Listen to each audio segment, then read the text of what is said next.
Welcome to China in Focus. I'm Don Ma in for Tiffany Meyer. Our top story. The U.S. deporting over 100 illegal Chinese nationals back to their home country. The number is still just a handful compared to the total found that have entered illegally. Wall Street billionaire Howard Lutnick is tapped to lead Trump's trade agenda with 60% tariffs for China seemingly in his crosshairs. The U.S.-China Commission sent recommendations to Congress on how to deal with the Chinese Communist Party. They outlined the CCP's role in destabilizing the Middle East. Buying 90% of Iran's sanctioned oil, meaning it effectively pays for almost half of Iran's entire government budget.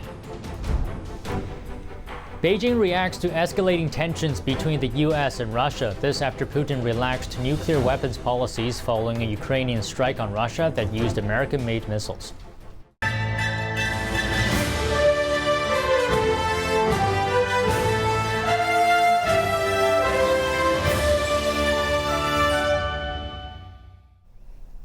The U.S. deporting over 100 illegal Chinese nationals on a charter flight. The Department of Homeland Security said that they were sent back last Saturday and that this is the third China-bound removal flight in less than 6 months. The first flight happened in June, deporting 116 Chinese nationals. The second took off in October, removing over 130 Chinese nationals. Still, the numbers are small compared to the total count of illegal Chinese border crossers. Over 38,000 Chinese nationals were apprehended in fiscal year 2024, an over 50% increase compared to the previous fiscal year. Most of them are single adults. DHS's acting deputy secretary shared a message to those looking to cross illegally, writing, "Our message is clear. Individuals who lack a lawful basis to stay in America will be removed." Over a dozen lawmakers, including Representative Chip Roy, have written to the Secretary of State about illegal Chinese immigrants in the U.S. An illegal Chinese immigrant was arrested this April after breaching a U.S. military base. Officials said he drove onto the military base in El Centro, California, without an ID and ignored orders to leave. China had stopped accepting its citizens deporting from the U.S. in 2022, following then House Speaker Nancy Pelosi's visit to Taiwan. Cooperation resumed this year. President-elect Donald Trump just revealed another nomination. Wall Street CEO Howard Lutnick is up next to lead the Commerce Department. Tariffs are a big part of Trump's economic agenda. During Trump's election campaign, Lutnick expressed support for a 60% tariff on Chinese imports. Here's more. U.S. President-elect Donald Trump said Tuesday he will nominate Wall Street CEO Howard Lutnick as head of the Commerce Department. That means the investment banker will lead Trump's trade and tariff strategy for the agency that has become the U.S. weapon of choice against China's tech sector. He is a longtime friend of Trump and supports his vision to bring manufacturing jobs back to the U.S. and promote cryptocurrencies. He is a big proponent of tariffs, especially aimed at Beijing. According to the New York Times, he said in a podcast interview last month, quote, "Don't tax our people, make money instead. Put tariffs on China and make $400 billion. Lutnick's appointment was a setback for two other Trump supporters who had vied for the commerce job, including former Small Business Administrator Linda McMahon. CNN reported on Tuesday that Trump is expected to name her as Education Secretary instead, heading a department that Trump proposed abolishing during his campaign. McMahon is the co-founder and former CEO of the WWE professional wrestling franchise. She was a major donor to Trump during his first presidential bid, and headed up the Small Business Administration in the billionaire's first term. Trump also said Tuesday that he had chosen television personality and surgeon Dr. Mehmet Oz to serve as administrator of the Centers for Medicare and Medicaid Services. The wide-reaching agency has annual spending of $2.6 trillion and runs Medicare and Medicaid, which together provide health insurance for over 140 million Americans. Trump promised during his campaign not to cut Medicare, but he is expected to let federal subsidies for Medicaid expire at the end of 2025. The agency also handles much of the health insurance enrollment under the Affordable Care Act, also known as Obamacare. Trump and other Republicans have previously tried to repeal the law, but now say they only seek to overhaul it. The president-elect said Oz would work closely with Robert F. Kennedy Jr., Trump's nomination to lead the Department of Health and Human Services. A Reuters poll predicts Trump would not slap a 60% tariff on Chinese goods, as it could spike inflation in the U.S. Most of the 50 economists polled, most said a 40% tariff is more likely and that it would cut 1 percentage point off China's economic growth. Trump pushed back against China's unfair trade practices during his first term. The goal was to force Beijing to buy more U.S. goods, though this time China is in a much more vulnerable position. Its economy has been reeling and tariffs could hit its exports, a key driver for growth. Chinese authorities are under pressure to boost consumer spending to offset the loss. Looking at businesses here at home, many are stocking up on imports ahead of President-elect Donald Trump's second term. That's in response to his possible 60% tariffs on Chinese goods. Some economists say a surge in exports from China last month could be front-loading due to uncertainty over the next administration's trade strategy. Companies must also decide whether they will raise prices or if they'll choose to find alternatives to Chinese manufacturers. A supply chain expert predicts China will continue to dominate manufacturing, but points out that companies are beefing up their sourcing from other countries like Vietnam, India, and Cambodia. The U.S.-China Commission releases its annual report to Congress. In it are recommendations to help the U.S. stay on top of the Chinese Communist Party's threat and underhanded tactics. NTD's correspondent Jason Blair reports from Capitol Hill. The U.S.-China Commission released its 2024 report on Tuesday. One of the key focuses was the Chinese Communist Party's involvement in the Middle East. Vice Chair Reva Price said the CCP is one of the key supporters of Iran, who is one of the top destabilizing forces in the region. Buying 90% of Iran's sanctioned oil, meaning it effectively pays for almost half of Iran's entire government budget. They don't have any other friends who can provide the same sort of economic support that China can. So it's a very unbalanced relationship. China can get what they want from Iran. Commissioner Aaron Frederberg described how the CCP is trying to keep the U.S. busy with conflict in the Middle East. That China had an interest, in a sense, in keeping the pot boiling, but not have it boil over.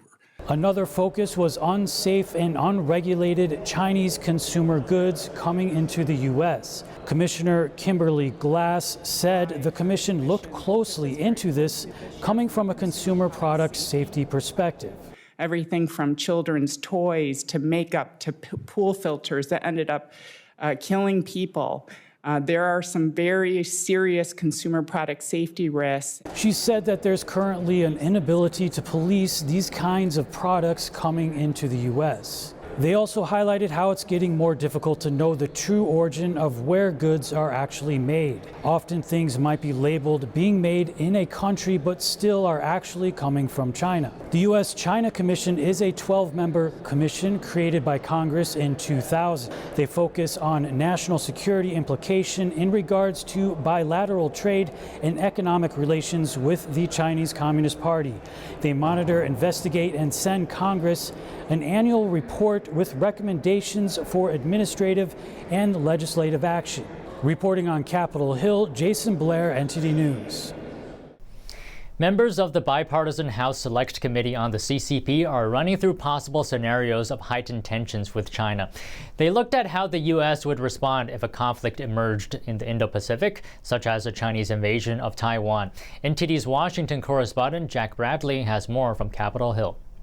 The bipartisan House Select Committee on the Chinese Communist Party ran through an interactive simulation of what would happen if China invades Taiwan. And in the end, it doesn't look good for China. The simulations ran by the Center for Strategic and International Studies.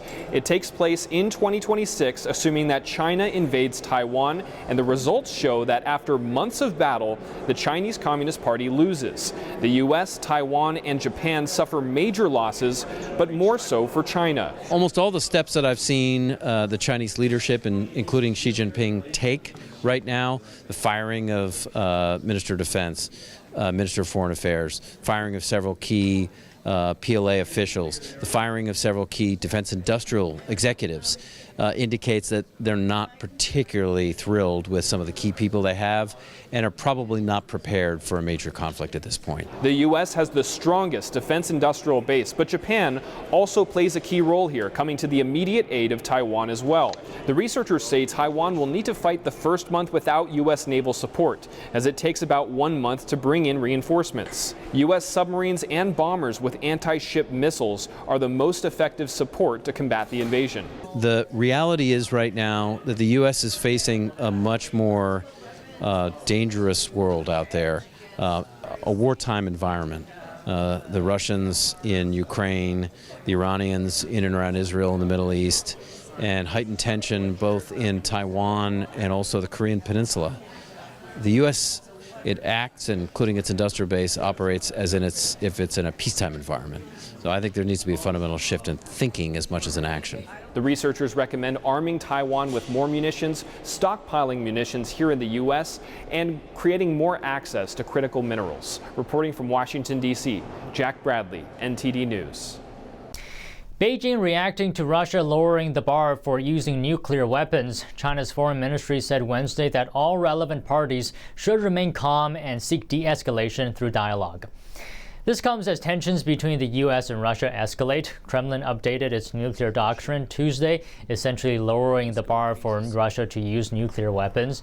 The timing is critical. It comes as Ukraine fired U.S. long-range missiles into Russia for the first time, and 2 days after President Biden gave Ukraine the green light. Putin's spokesperson said Russia reserves the right to use its nuclear weapons to respond to such strikes as long as they pose a critical threat to Russia's sovereignty. The new doctrine also said Russia could use nuclear weapons if a nuclear power supports a non-nuclear one to launch an attack, a clear reference to Washington's support for Ukraine. The White House said it's not surprised by the change. Coming up, an agent for the Chinese Communist Party has been handed a prison sentence after trying to bribe an IRS official to harass a performing arts group. The group highlights the Chinese regime's human rights abuses. U.S. Defense Secretary Lloyd Austin voices disappointment at China's refusal to meet with him. More from the ASEAN Defense Ministers meeting. Perseverance in the face of adversity. An art exhibition on Capitol Hill is conveying a message of spiritual elevation and human rights tragedy happening in modern China. We'll take you through the gallery after the break here on China in Focus. Welcome back to China in Focus. I'm Don Ma in for Tiffany Meyer. A Chinese agent has been sentenced to 20 months in prison for attempting to bribe an IRS official. It's part of a troubling case linked to the Chinese Communist Party. NTD's Daniel Monahan reports. Prosecutors say John Chen tried to get the IRS to do the CCP's bidding and repress a U.S. nonprofit it wants to bring down. They say Chen was the main actor in a $50,000 bribery scheme under the direction of the CCP. The target was New York-based Shen Yun Performing Arts, whose nonprofit status they tried to get revoked.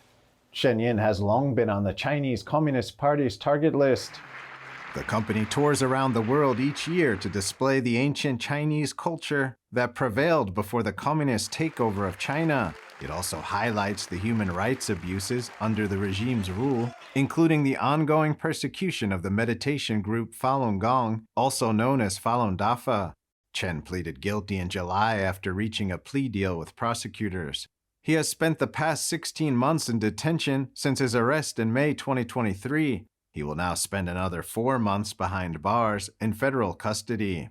He also has to forfeit $50,000 and face 3 years of supervised release after his prison term. For several months in 2023, authorities say Chen made attempts to push a fraudulent whistleblower complaint to help the Chinese Communist Party topple Falun Gong. Prosecutors say Chen and another co-conspirator, Lin Fang, paid $5,000 cash bribes to an undercover agent posing as an IRS agent. They promised an additional $50,000 for opening an investigation along with 60% of any awards from the complaint if it went through. A court filing says both Chen and Lin also traveled to Orange County in upstate New York, where Shen Yun is based, to spy on Falun Gong practitioners there. U.S. Attorney Damian Williams said Chen aligned himself with the Chinese regime and its goal to harass and intimidate Falun Gong. Williams added that the U.S. Attorney's Office will not tolerate efforts to repress free speech by targeting critics of the CCP in the United States. Assistant U.S. Attorney Michael Lockard says Chen enjoyed the freedoms of America while trying to use those very freedoms to undermine the country. Prosecutors say Chen described how he and his CCP friends started this fight against the founder of Falun Gong 20-30 years ago. Chen had online accounts showing him shaking hands with communist leader Xi Jinping, who he said he met multiple times in a recorded call. Daniel Monahan, NTD News. Defense Secretary Lloyd Austin was in Laos Wednesday. He attended the Association of Southeast Asian Nations meeting for security talks. Austin expressed disappointment that China refused to meet with him. Let's take a listen. Now, I regret that the PRC chose not to meet here. The PRC's decision is a setback for the whole region. As I've said consistently, the right time to meet is any time. Austin had hoped to meet with China's Minister of National Defense, but China rejected the request. They cited a recent Taiwan arms sale. The meeting comes at a time of increasing maritime disputes with China in the Asia-Pacific. Other countries attending the meeting in Laos include Japan, South Korea, India, and Australia. Hong Kong mogul and pro-democracy activist Jimmy Lai testified for the first time in Hong Kong's High Court Wednesday. Lai said he never asked the U.S. to take action against Hong Kong. Here's the story. Hong Kong authorities, under the control of Beijing, accuse Lai of colluding with foreign forces, including calling for sanctions against Hong Kong and Chinese officials. Lai pleaded not guilty. Both the U.S. and Britain have called for Lai's immediate release, saying that the trial is politically motivated.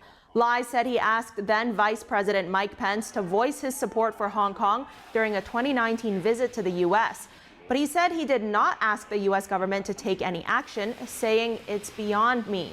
A supporter of Lai explained why he came out to support him in court despite the rain. Mr.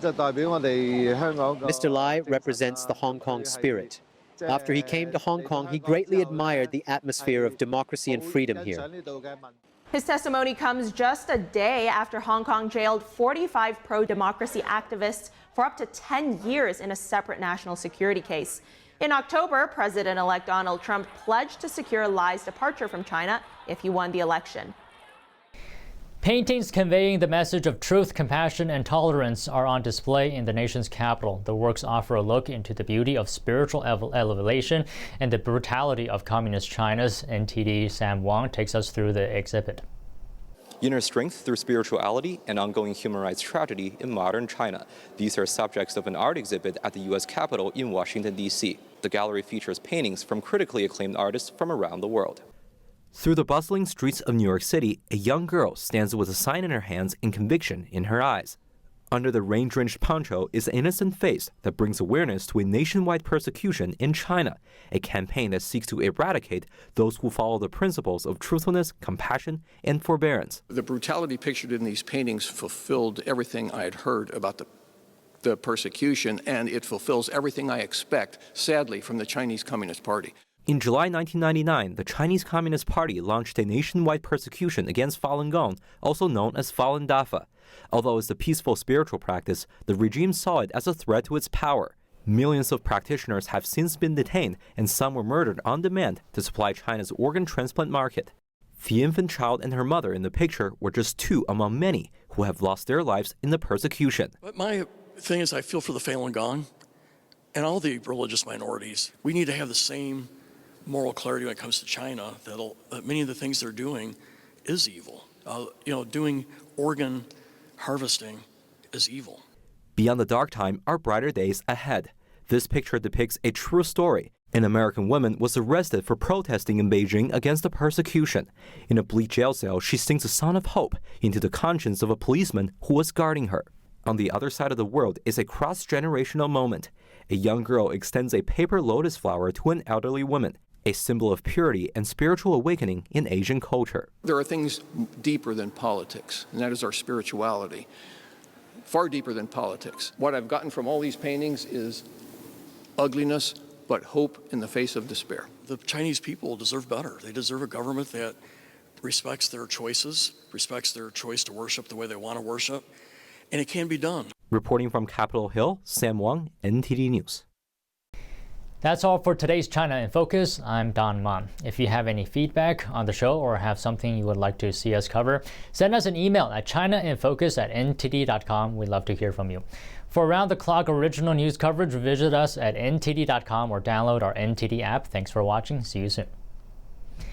Coming up on NTD, stay tuned for America's Hope with Kelly Wright tonight. A discussion about the Tulsa race massacre of 1921 with community leaders from the historic Greenwood district, once known as Black Wall Street. Gary Lee, managing editor of the Oklahoma Eagle newspaper, Mary Williams, a historian, and Dr. Eloise Cochran, a professor at Langston University, reflect on the trauma and resilience of their community. They discuss the false accusation that sparked the violence, the destruction that followed, and the rebuilding efforts. That's tonight at 10 p.m. after China in Focus. Thanks for watching. See you tomorrow.